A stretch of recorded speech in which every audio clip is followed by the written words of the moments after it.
Hello, everyone. I am Jenny McCall, and welcome to Honors Dynamic Earth. I wanted to introduce myself and also tell you a little bit about class. A little bit about myself. If you look in the lower right-hand corner, I am married to Mr. McCall, and we have two boys. Landon's my oldest, and Caleb is my youngest. I took a little bit of a different route into teaching. I originally wanted to work for the Department of Natural Resources. So I went to Michigan State and got a Bachelor of Science in Fishes and Wildlife. And through my volunteer work there, I realized I wanted to go into science education.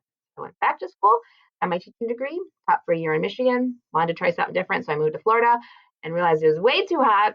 So I came back north and I've been here ever since, past 18 years, which is great. A little bit about how to get a hold of me. Email's the easiest way, obviously.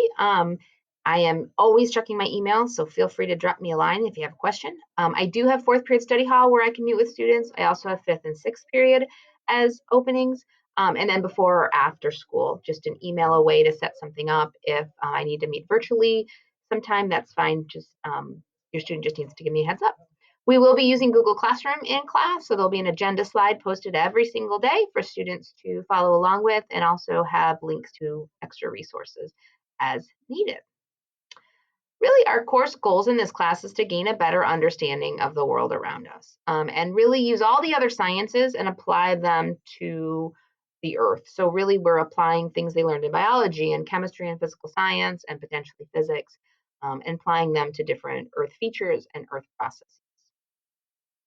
We have 6 major units. We're currently halfway through our astronomy unit, which is unit number 1. We then move into Earth history, where we look at the formation of the Earth and really dive into looking at what the rock and fossil records tell us about prehistoric Earth.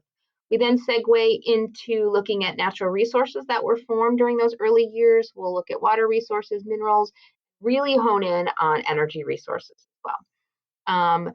Second semester, we start with plate tectonics. So we look at the processes that change the way the Earth's surface looks, including volcanoes and earthquakes. Move into surface processes, so looking at weathering, erosion, and deposition, and how those change the landscapes that we see. And then we finish up in the spring with atmosphere and climate. So we'll look at weather, we'll do some forecasting, and really kind of dive into some of those severe weather scenarios, and also talk about some safety that goes along with that. So a lot going on in our year course here. One of the things I always talk to my students and parents about is this is honors dynamic Earth. There's also a regular level dynamic Earth. But in an honors level course, there's more quantity of the learning, right? We tend to talk more about topics in more kind of complex ways as opposed to just the basic bare minimum. The pace is accelerated. We tend to have more assessments that are analysis and synthesis, evaluation, as opposed to just kind of memorization. Will students have to remember things? Yes, but you'll also need to be able to apply them. And then as opposed to a regular level class, there is more time outside of class required. However, I realize all students have lots going on with other classes and sports and activities and band and jobs and family things and friends. So I try to make sure if I am asking students to finish things up at home, that it's really stuff that needs to get taken care of for the next day.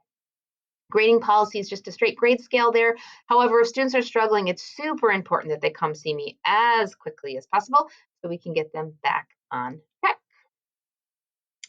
As far as grade breakdowns, we've got our tests and our summative assessments weighted at 40% or 45%.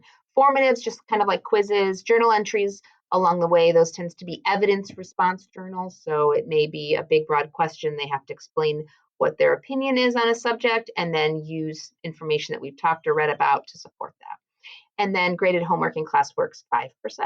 As of right now, final exams are in at 20%, which is standard in all science classes. However, we have been told to be continued as far as that may change at the district level, but we're not sure.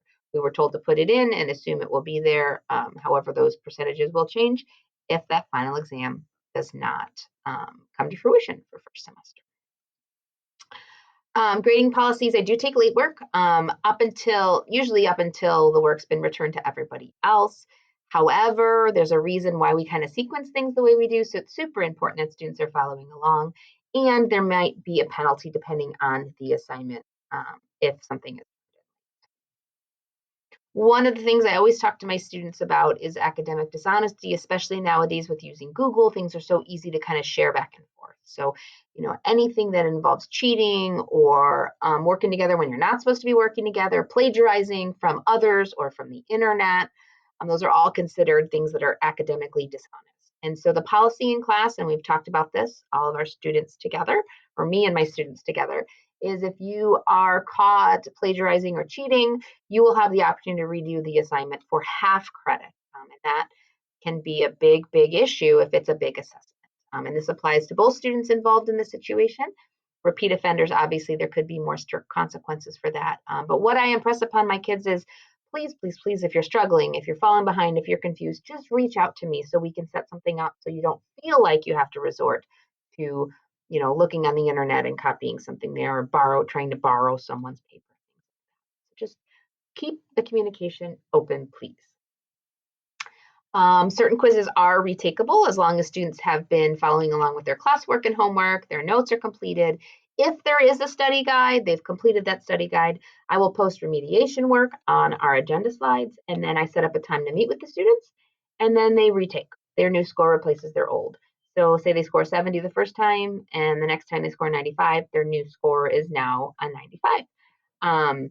All of this needs to take place within a week from when the students see their score. So once I grade them and get them back to them, they have a week to get all this accomplished. So we'll be talking more about that as we get ready for our first quiz.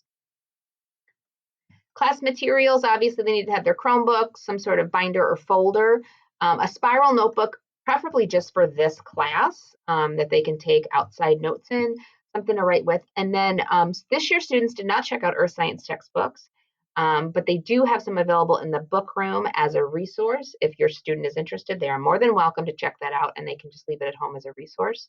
All the readings that we do in class, I post online, and I have asked students who would like paper copies, I get paper copies for them as well. So if they want an extra resource, that textbook is always an option as we move forward.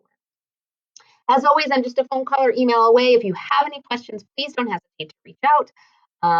Thank you for taking the time to listen and watch this. And I hope I get to meet you guys soon. Have a great night. Thank you so much.